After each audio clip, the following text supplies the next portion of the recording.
आज का टॉपिक है max standard 10th chapter number 3 pair of linear equation in two variables exercise 3.2 question 3 का सम number 6। तो last lecture में हमने क्वेश्चन नंबर 5 कंप्लीट कर दिया था।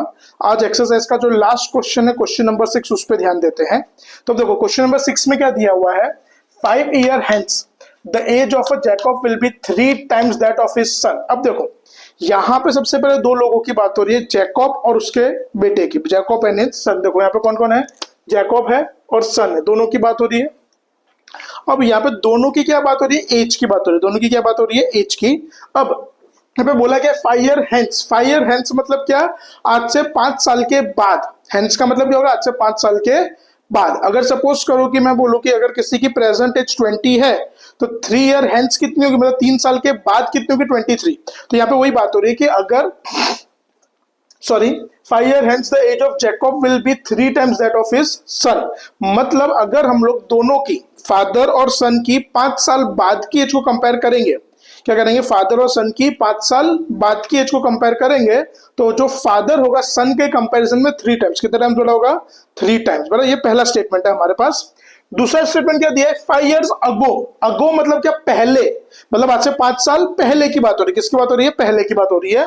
The Jacob's age was 7 times that of his son. अगर मैं दोनों की 5 साल पहले की एज को अगर कंपेयर करूं, दोनों की 5 साल पहले की एज को कंपेयर करूंगा, तो जो फादर होगा वो सन के कंपैरिजन में कितना बड़ा होगा, 7 टाइम्स। कितना बड़ा होगा, 7 times. What are the present age. अब अपने को यहाँ पे फाइंड क्या करना है, दोनों की प्रेजेंटेज फाइंड करनी है। तो चलो एक बात आप लोग दिमाग में बैठा लो, कभी भी एज वाला क्वेश्चन आपके सामने आया, कभी भी कौन सा क्वेश्चन है आपके सामने, एज वाला आया, तो आप लोग हमेशा प्रेजेंट एज सपोज करोगे।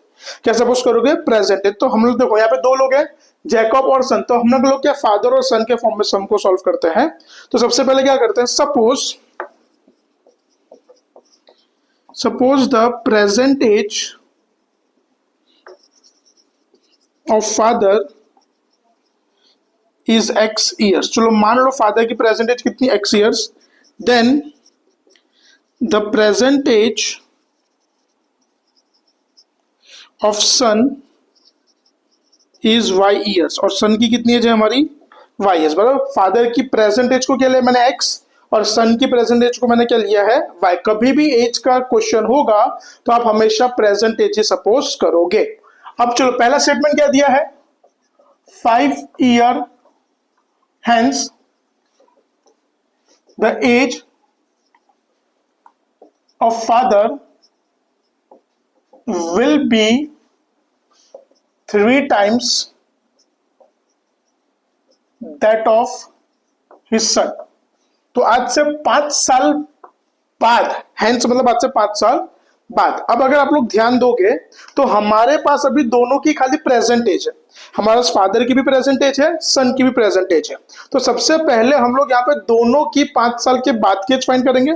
तो देखो, तो सबसे पहले आफ्टर 5 years क्या लिखेंगे हम लोग, आफ्टर 5 years। तो फादर्स एज क्या होगा, तो एक सिंपल सी बात याद रखना, जो भी प्रेजेंट एज होगी, कभी भी आपको आफ्टर दिया या हेंस दिया तो वहां पे हमेशा क्या होगा, प्रेजेंट एज में प्लस होगा। तो हमेशा प्रेजेंट एज में प्लस। अगर प्रेजेंट एज एक्स है तो 5 साल के बाद कितनी होगी, एक्स प्लस 5 years। कितनी होगी 5 साल के बाद, एक्स प्लस 5। और वही सन एज, सन की प्रेजेंट एज कितनी है, वाई। तो 5 साल के बाद उसकी कितनी होगी सन की एज, वाई प्लस 5। मतलब जो भी प्रेजेंट एज होगा उसमें उतने ईयर्स ऐड हो जाएंगे। अगर सपोज करो, सपोज के फॉर्म में कि अगर 3 साल की बात हो रही तो यहाँ पे दोनों में +3 होता है, दोनों में क्या होता है, +3। अब देखो स्टेटमेंट पे आ जाओ, 5 years hence the father will be 3 times। मतलब अगर दोनों की एज को कंपेयर करते हैं तो फादर अपने सन के कंपैरिजन में कितना बड़ा है, 3 टाइम्स बड़ा है। कितना बड़ा है, 3 टाइम्स। तो देखो x + 5 equals to 3 into y + 5। मतलब यहाँ पे सन छोटा था, कितना छोटा था सन, 3 टाइम्स। टाइम्स यानी 3 से उसकी एज को हम मल्टीप्लाई कर देंगे। सो x + 5, 3 into y, 3y, 3 5 15। अब सिंपली +3y आएगा तो क्या हो जाएगा, माइनस, और +5 जाएगा तो माइनस।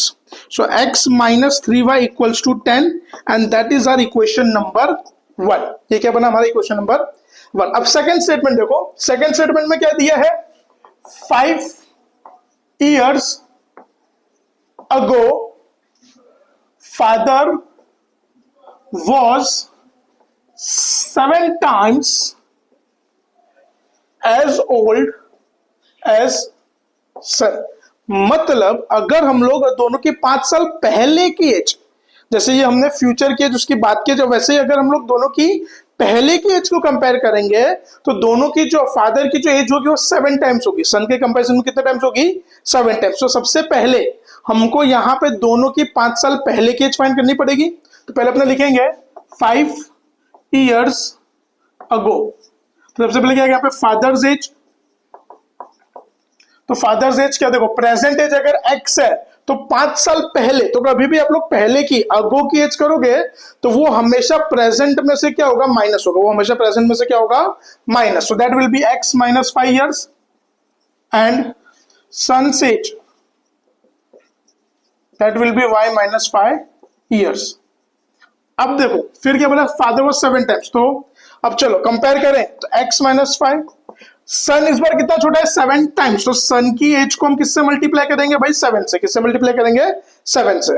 तो देखो x minus 5 पहला ब्रैकेट, 7 into y 7y, 7 5 35। अब सिंपली -5 इधर और +7y, तो +7 आएगा तो माइनस हो जाएगा, -5 जाएगा तो प्लस हो जाएगा। तो x minus 7y -35 +5, तो overall -30 and that's our equation number 2। अब देखो ये दो इक्वेशन हमारे बने। अब ये दोनों इक्वेशन को हम लोग सॉल्व करके दोनों की प्रेजेंटेज फाइंड करेंगे, ठीक है।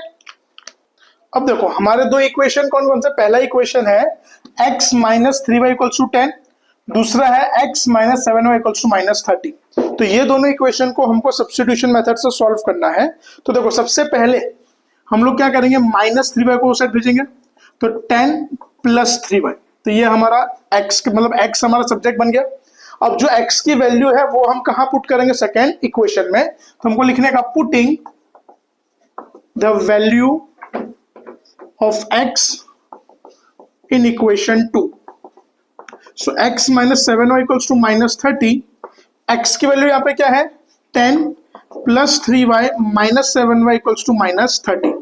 अब देखो +10 जो है इक्वल टू का वो साइड जाएगा, तो देखो 3y - 7y -30 +10 आएगा तो क्या हो जाएगा? -10 +3 - 7, तो प्लस माइनस माइनस साइन किसकी? बड़े की। बड़े की साइन क्या है? माइनस। तो कितना होगा? 4y -30 -1, तो minus minus plus, but sign रहेगी माइनस की, तो दैट विल बी -40। तो y equals to -40 upon minus, जो माइनस और मल्टीप्लाई में हो कहा जाएगा? नीचे डिवाइड में।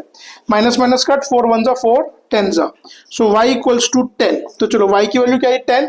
अब ये वैल्यू हम कहां पुट करेंगे? फर्स्ट इक्वेशन में करेंगे। तो देखो यहां पे क्या होगा? x इक्वल्स टू, पहले लिखने का अपने को statement, putting the value of y in equation 1। तो x equals to 10 + 3y, so x equals to 10 + 3 into 10, so 3 10s are 30, so 10 + 30 that will be 40। so the present age of father is 40 years and the present age of son is 10 years। Correct. तो यहां पे हमारी exercise खत्म होती